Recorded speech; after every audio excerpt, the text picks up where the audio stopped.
হচ্ছে রামপাল বিদ্যুৎ কেন্দ্র। সুইজারল্যান্ডের দাভোসে ওয়ার্ল্ড ইকোনমিক ফোরামের বার্ষিক সভায় যুক্তরাষ্ট্রের সাবেক ভাইস প্রেসিডেন্ট আল গোরের প্রশ্নের জবাবে জানিয়েছেন প্রধানমন্ত্রী শেখ হাসিনা, জলবায়ু পরিবর্তন মোকাবেলার মূল দায়িত্ব উন্নত বিশ্বকে নিতে হবে বলে মন্তব্য করেছেন প্রধানমন্ত্রী। ওয়ার্ল্ড ইকোনমিক ফোরামের প্ল্যানারি সেশনে রামপাল বিদ্যুৎ কেন্দ্র নিয়ে প্রশ্ন তোলেন যুক্তরাষ্ট্রের সাবেক ভাইস প্রেসিডেন্ট আল গোর। The World Heritage Center has petitioned Bangladesh to protect this site and not build another dirty coal plant into that endangered area is also an issue. The International Union for the Conservation of Nature, the largest mangrove forest in the world, the last remaining tiger preserve, thousands of people are demonstrating against it. My advice would be don't build that dirty coal plant. জবাবে প্রধানমন্ত্রী শেখ হাসিনা বলেন, সুন্দরবন ও আশপাশের এলাকার পরিবেশ রক্ষায় সব ব্যবস্থা নেওয়া হয়েছে। প্রধানমন্ত্রী আল গোরকে বাংলাদেশ সফর করে নিজ চোখে রামপাল দেখার প্রস্তাব দেন। Well, I don't understand why people raise this issue because it is far, far away from Sundarban. And not only that, we have taken all the steps so that environment should not be affected. And it is a supercritical power plant. It is not going to be affected at all. But the people, those who are raising the issue, well, I invited them. Why don't you go yourself and see? It is 14 kilometers far away from Sundarban. It is just in the bank of a river. আলোচনায় উন্নত বিশ্বের দৃষ্টি আকর্ষণ করে প্রধানমন্ত্রী শেখ হাসিনা বলেন, জলবায়ু পরিবর্তনের ফলে হুমকির মুখে থাকা দেশগুলোর প্রতি দৃষ্টি দেওয়া তাদের দায়িত্ব। The developed country already they developed themselves. Now it is their responsibility to look into the LDCs or vulnerable countries. Like it is not only Bangladesh, also the small island country and other country.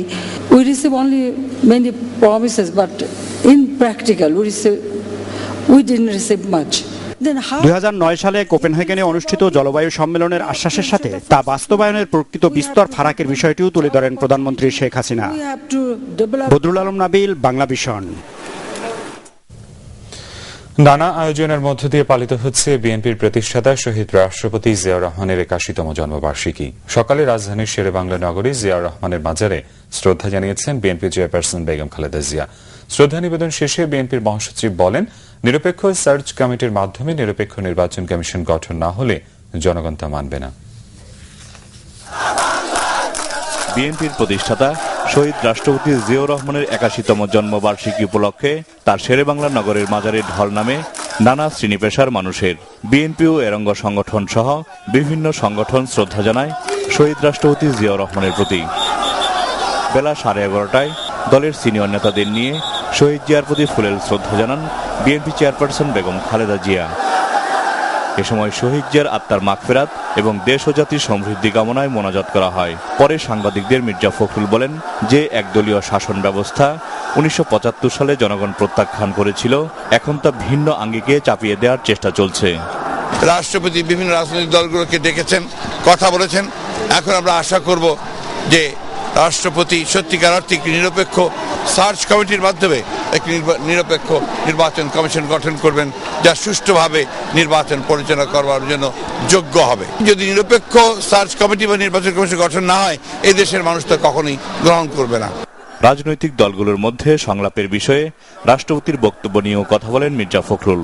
গণতন্ত্র কখনোই ফলপ্রসূ হবে না, কার্যকরী হবে না যদি রাজনৈতিক দলগুলোর মধ্যে আলাপ আলোচনা না থাকে। একটা সহনশীল সমঝোতার মধ্য দিয়ে, সংলাপের মধ্য দিয়ে গণতন্ত্র বিকশিত হয়। সেটা আমাদেরও কথা, রাষ্ট্রপতি বলেছেন, সেজন্য তাকে ধন্যবাদ।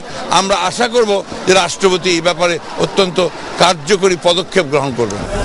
এদিকে শহীদ রাষ্ট্রপতি জিয়াউর রহমানের জন্মবার্ষিকী উপলক্ষে নয়াপল্টনে বিএনপির কেন্দ্রীয় কার্যালয়ে মেডিকেল ক্যাম্পের আয়োজন করে ডক্টর অ্যাসোসিয়েশন অব বাংলাদেশ ড্যাব।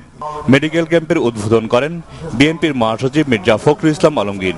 এ সময় গরিব দুস্থ রোগীদের মধ্যে বিনামূল্যে ওষুধ বিতরণ করা হয়। জাহাঙ্গীর আকন্দ, বাংলা ভিশন, ঢাকা। বিএনপির প্রতিষ্ঠাতা শহীদ রাষ্ট্রপতি জিয়াউর রহমানের ৮১তম জন্মবার্ষিকী আজ। সেক্টর কমান্ডার হিসেবে মহান স্বাধীনতা যুদ্ধে বীরত্বপূর্ণ অংশগ্রহণ ছিল জিয়াউর রহমানের। বাংলাদেশি জাতীয়তাবাদ আর স্বনির্ভর বাংলাদেশ গড়ার স্বপ্ন নিয়ে জিয়াউর রহমান গঠন করেন বিএনপি। বহুদলীয় গণতন্ত্রের প্রবক্তা জিয়াউর রহমান খুব অল্প সময়েই দেশকে নিয়ে যান সমৃদ্ধির পথে। 1936 সালের 19 জানুয়ারি বগুড়া জেলার গাবতলীর বাগবাড়ি গ্রামে জন্ম জিয়াউর রহমানের। 1953 সালে পাকিস্তান সেনাবাহিনীতে তার কর্মজীবন শুরু। 1971 সালে পাকিস্তানি হানাদার বাহিনী এদেশের মানুষের ওপর ঝাঁপিয়ে পড়লে জেড ফোর্সের অধিনায়ক হিসেবে মহান স্বাধীনতা যুদ্ধে গৌরবময় ভূমিকা রাখেন মেজর জিয়া। পান বীর উত্তম খেতাব। Pakistanis were out to kill our people, the civilian population and the Bengali army personnel. We had no other way but to take up arms and fight our way out. অস্থির এক রাজনৈতিক ও সামরিক পরিস্থিতিতে 1975 সালের 7 November আবার দৃশ্যপটে আসেন জিয়াউর রহমান। রাষ্ট্রপতির দায়িত্ব নেন 1977 সালে। আমাদের ভুলে গেলে চলবে না যে জনগণই হচ্ছে আমাদের সকল শক্তির উৎস। একজন সফল রাষ্ট্রনায়ক ও বহুদলীয় গণতন্ত্রের প্রবক্তা হিসেবেও পরিচিতি পান তিনি।